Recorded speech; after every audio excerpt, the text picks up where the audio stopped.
Hi friends, அஸ்ஸலாமு அலைக்கும். எல்லோரும் எப்படி இருக்கீங்க? காலையில் எழுந்திரிச்சோன்னே பிளான்ட்ஸ்க்கெலாம் தண்ணி விட்டுட்டு இந்த செடிகளில் வந்து ரோஜா இருந்துச்சு, அதை வந்து கலெக்ட் பண்ணேன். இது வந்து காஞ்சி போனது தான். ஸோ இதை நம்ம கலெக்ட் பண்ணி என்ன பண்ணலாம், ஹேர் ஆயிலுக்கு வந்து போடலாம். அப்படி போடுறது மூலமாக நல்ல அரோமா கொடுக்கும். அது மட்டும் இல்லாமல் இதை சாப்பிட்லாம். சாப்பிட்றது மூலமாக இதில் நிறைய ஆன்டி ஆக்சிடென்ட் இருக்கனால ஸ்கின் ஹெல்த்துக்கு வந்து நல்லது. ப்ளஸ் வந்து டைஜஷனை இம்ப்ரூவ் பண்ணும். இன்றைக்கி நம்ம எதை பற்றி பேச போகிறோம்னா, பிள்ளைகள் வளர்ப்பை பற்றி பேச போகிறோம். என்ன பிள்ளை வளர்ப்பு, அதாக தான் வளர்ந்துருமே அப்படின்னு நம்ம நினைக்கக்கூடாது. இது எனக்கும் சேர்த்து தான் சொல்கிறேன். இன்றைய காலகட்டத்தில் பிள்ளைகளை வந்து நம்ம நல்லா வளர்க்குறோம். அதுக்கு தேவையான விஷயங்களை வந்து செஞ்சு கொடுக்குறோம். கல்வியை பார்த்து கொடுக்குறோம். எக்ஸாம்பிள் மெட்ரிக்காக இருக்கட்டும், சிபிஎஸ்சியாக இருக்கட்டும், ஐசிஎஸ்சியாக இருக்கட்டும், எல்லாமே கொடுக்குறோம். ஆனால் மார்க்க கல்வி கொடுக்குறோமான்னு யோசிக்கணும். அப்படியே நிறைய மார்க்க கல்வி நம்ம கொடுக்கத்தான் செய்கிறோம். என் பிள்ளை பள்ளிக்கு தான் போகுது அப்படின்னு நம்ம நினைக்கிறோம். இப்போ உள்ள பிள்ளைங்க சின்ன வயசுலேயே வந்து வழி தவறதுக்கு நிறைய சான்சஸ் வந்து இருக்குது. அதுக்கு ஃபஸ்ட்டு வந்து ஸ்டெப் என்னென்னு பார்த்தீங்கன்னா, மொபைலு ப்ளஸ் வந்து அவங்களுடைய ஃப்ரெண்ட்ஸ் சர்க்கிள். நான் அஸ் அ டீச்சராக 7 இயர்ஸாக ஒர்க் பண்ணியிருக்கேன். அதில் வந்து பார்த்திங்கன்னா 6th படிக்கிறவங்க, 5th படிக்கிறவங்க, 7th படிக்கிற பாய்ஸ்லாம் நிறைய தேவையில்லாத ஆக்டிவிட்டீஸில் வந்து இன்வால்வ் ஆகிறாங்க. பெற்றோர்கள் இது வந்து கொஞ்சம் கண்காணிக்கணும். ஏன்னா எல்லார் கையிலுமே கண்டிப்பாக மொபைல் இருக்குது. அவங்களுக்குன்னு ஓன் யூஸ்க்கு மொபைல் எத்தனையோ பேர் வாங்கி கொடுத்துருக்காங்க. ஸோ பிள்ளைங்களை வந்து தொழுகை அனுப்பிடுங்க. தொழுகை அனுப்புவதன் மூலமாக அவங்களுக்கு வந்து தேவையில்லாத சிந்தனைகள் வந்து வராது. அப்படியே அதுக்குள்ளே போனாலும் அல்லாஹ்வுடைய அச்சம் கண்டிப்பாக அதில் வந்து இருக்கும். நம்ம ஊரில் இந்த மக்தப் மதர்சா திட்டத்தின் மூலமாக 5 வயசு 6 வயசு பிள்ளைங்களை அழகாக ஃபர்தா போட ஆரம்பிச்சிடுறாங்க. ஸோ எனக்கு தெரிஞ்சு பெரும்பாலான பெண்கள் அந்த ஃபர்தா அணியும் விதத்தில் வந்து நம்ம ஊர் எவ்வளவோ பரவாயில்லைன்னு நான் சொல்லுவேன். நல்ல ஆண்டவங்கிறதுனால நல்லாவே ஃபாலோ பண்ணுறாங்க. அந்த டைட்டாக போடுறதா இருக்கட்டும், இதெல்லாம் வந்து அவ்வளோவா கிடையாது. நிறைய அந்த பருவம் அடைந்த பெண்களும் மதர்சாவில் சேர்ந்து பயன்பெறுறாங்க. இது ரொம்ப முக்கியமான விஷயம்னு நான் ஃபீல் பண்ணுறேன்.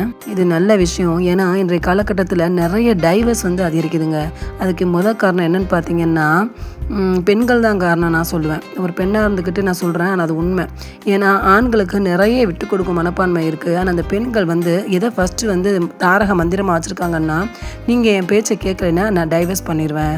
அந்த வார்த்தை விடுறாங்க. அதை வந்து ஈஸியாக சர்வசாதாரணமாக சொல்லிடுறாங்க. ஏன்னா அவங்களுக்கு வந்து அல்லாஹ்வுடைய பயமோ, 2வது வந்து மார்க்கத்தை பற்றி தெரிஞ்சால் கண்டிப்பாக அதை சொல்ல மாட்டாங்க.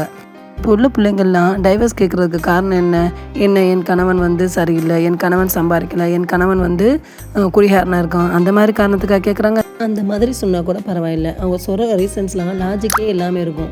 நீ என் பேச்சை கேட்க மாட்டேங்கிற, எனக்கு நான் சொல்கிற இடத்துக்கு நீ கூட்டிகிட்டு போக மாட்டேங்கிற, உன்னுடைய பேரண்ட்ஸ் நம்ம வீட்டுக்குள்ளே வரக்கூடாது, அது மாதிரி அவங்கள ஃபுல் கண்ட்ரோலாக வந்து கொண்டு வர பார்க்குறாங்க.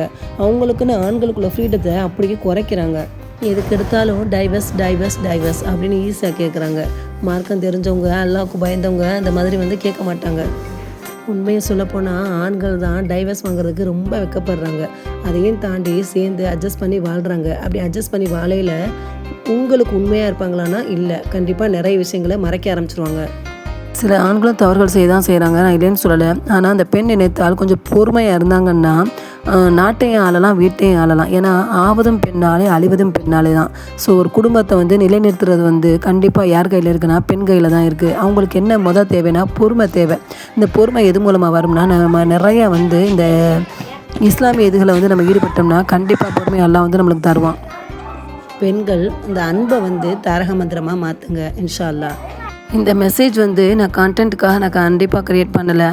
ஏன்னா என் ஃப்ரெண்டு வந்து கால் பண்ணி, நீங்கள் இந்த மாதிரி பிள்ளை வளர்ப்புகளை இஸ்லாமிக் ஓரியன்டாக பேசுங்கன்னு சொன்னாங்க. நீங்கள் சூஸ் பண்ணியிருக்க பிளாட்ஃபார்ம் நல்ல பிளாட்ஃபார்மு. இதை வந்து மணி ஓரியன்டாக மட்டும் பார்க்காம சில யூஸ்ஃபுல்லான மெசேஜ், இஸ்லாமிக் ஓரியன்டாக மெசேஜ்லாம் போடுங்க. இன்ஷா அல்லாஹ் அல்லாஹ் உங்களுக்கு நன்மையை தருவான்னு சொன்னாங்க.